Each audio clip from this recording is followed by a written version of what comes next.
Hey! Tambala na! At eto na sila, ang nag-iisang masugid na tagahanga ni Nicole Yala. Chris Chuper! Kasama ang nag-iisang die-hard fan ni Chris Chuper, Nicole Yala!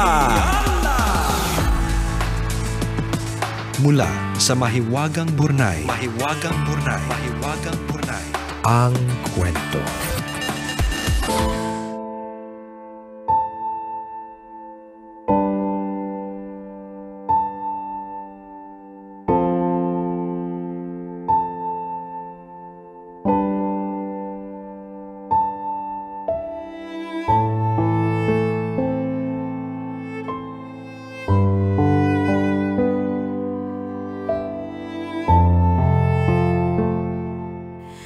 Dear Nicole and Chris, ako si Jovi, biyuda, ina, lola, at higit sa lahat, tambalanista. Sumulat ako para ibahagi ang pinakamapait na bahagi ng buhay ko. Namatay ang asawa ko sa COVID noong 2020. Hindi namin siya naalagaan at hindi na namin nakita ang mga labi niya. Abo na nang iuwi siya sa bahay.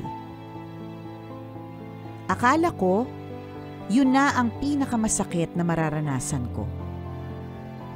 Hindi pa pala. Middle child ko si Nino. Yung personalidad niya contradicting talaga. Mahusay makisama pero maldita. Palakaibigan pero mataray. Tambalerina si Nino at kahit anong tanggi ang gawin ko, obvious na siya ang paborito ko.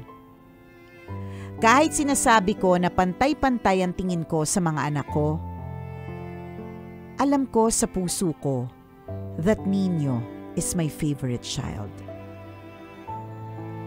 Pangarap ni Nino na sumampa sa cruise ship. June 2022 nang matanggap siya bilang casino dealer. Habang inaasikaso namin yung mga papeles niya, bigla siya nagkasakit. Gumaling naman siya pero nagkasakit ulit. Hanggang isang araw bigla na lang siyang nag-seizure. Na-confine siya sa ospital at doon nalaman namin na may brain tumor siya. Naoperahan naman si Nino pero hindi niya kinaya ang mga komplikasyon. He died October 10, 2022. Walang kasing sakit tambalan. Mag-iisang taon na pero hanggang ngayon, hindi ko pa rin matanggap na wala na ang anak ko. May mga araw na bigla na lang tumutulo ang luha ko. Hindi ko alam kung hanggang kailan ako magdadalamhati sa pagkamatay niya. Hindi makatarungan para sa isang ina na maglibing ng anak. Hindi ko mailarawan ang sakit. Yun siguro yung dahilan kung bakit walang tawag sa magulang na nawala ng anak. May tawag sa lahat ng namamatayan eh. Kapag namatayan ka ng asawa, balo ka, biyudo, o di naman kaya biyuda. Kapag namatayan ka ng magulang, ulila ka. Pero kapag namatayan ka ng anak, anong tawag sa'yo? Wala. Sa sobrang sakit kaya siguro hindi na alam kung ano ang itatawag. Salamat sa pagbasa ng sulat ko, Nicole and Chris. Malaking tulong sa akin ang pagsulat ko sa inyo. Kahit paano, naibsan ang lungkot sa puso ko. Ang inyong tambalanista, Jovi.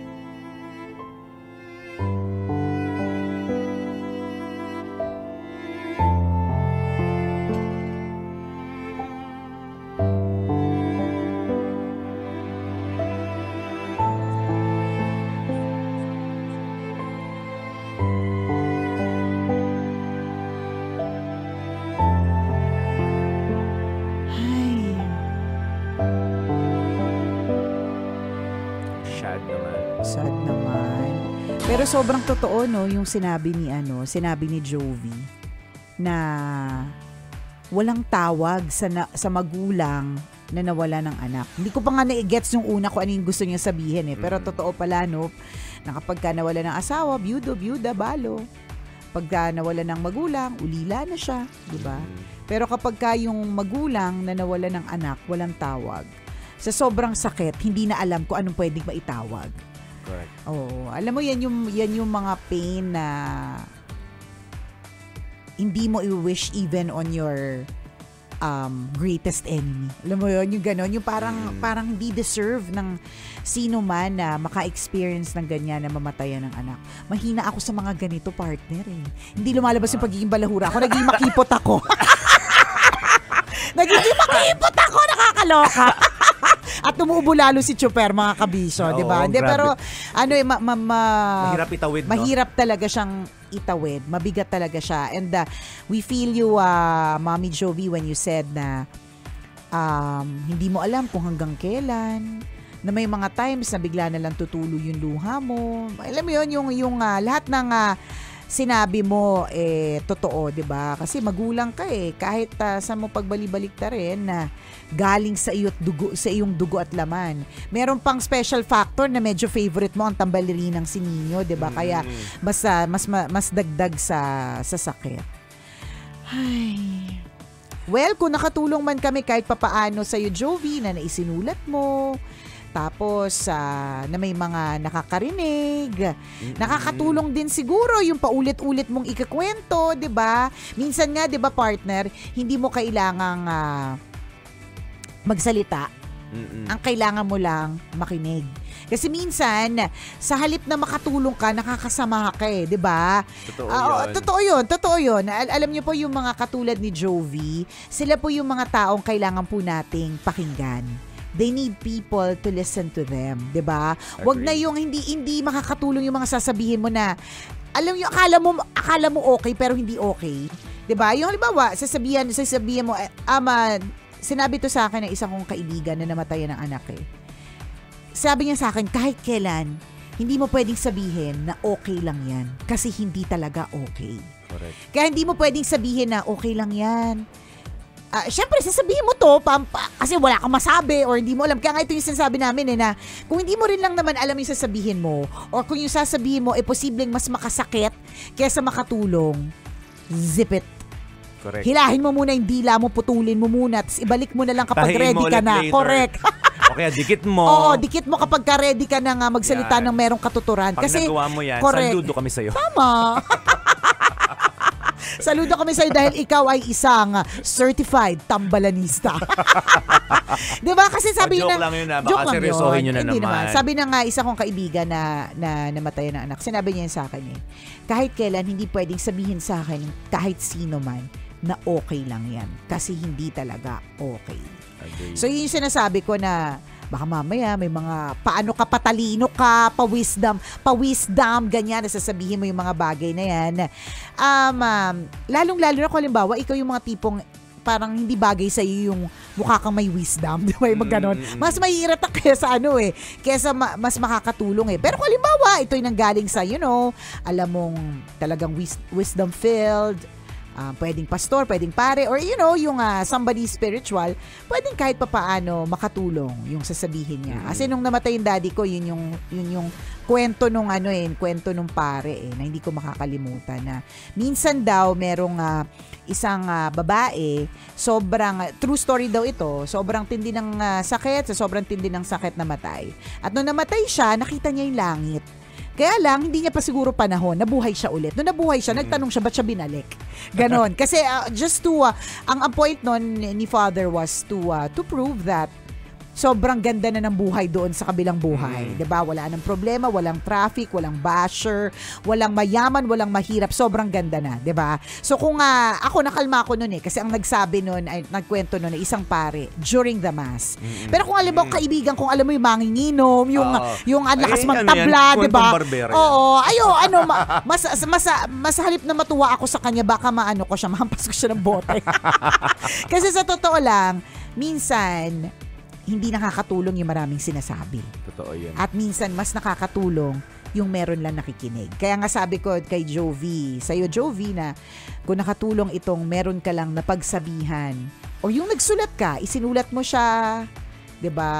Inaalala mo lahat habang nagsusulat ka, and then finally it being read dito sa kwento na Mahiwagang Bornay. If it was helpful for you, edi thank you Lord, nakatulong kami kahit papaano. Totoo yun. Ako naniniwala ako doon kapag yung simpleng pagsusulat, akala natin simpleng pagsusulat lang yan eh.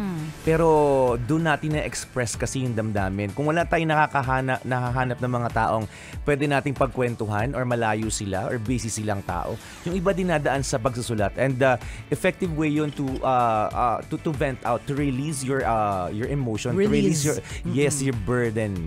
Importante yun mga kaibigan. Kailangan nating ilabas yung emosyon kasi mahirap i-contain sa sabog ka Correct. talaga. Lalabas yan sa ibang parte ng katawan mo, sa bibig. May kumain ka ba ng basura kagabi? Yung hindi talaga nila malam kung kailan tayo seryoso at kung kailan tayo joker, no? Sinasabi lang natin kapag lalabas yung yung masamang pakiramdam. Totoo yun.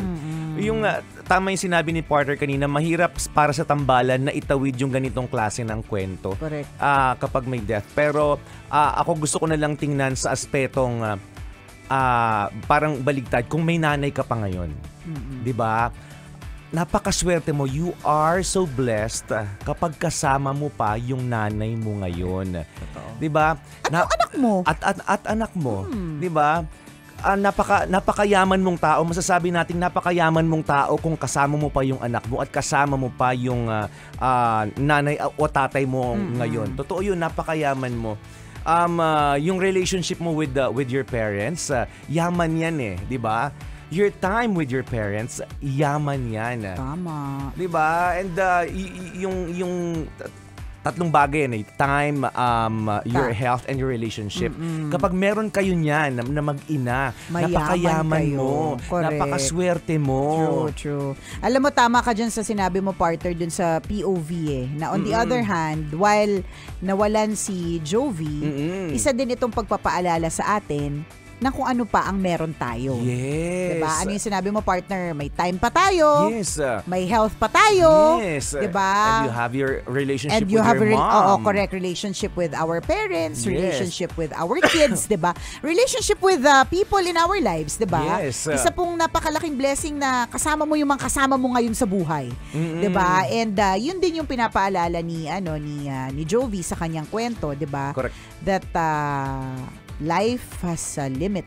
Meron pong yun. hangganan talaga ang buhay. Sabi nga, 'di ba, kapag ka sa lapida na isinulat ang taon ng ipinanganak ka, tapos isusulat yung taon na namatay, ang nasa gitna nun na isang napakaliit na dash or gitling.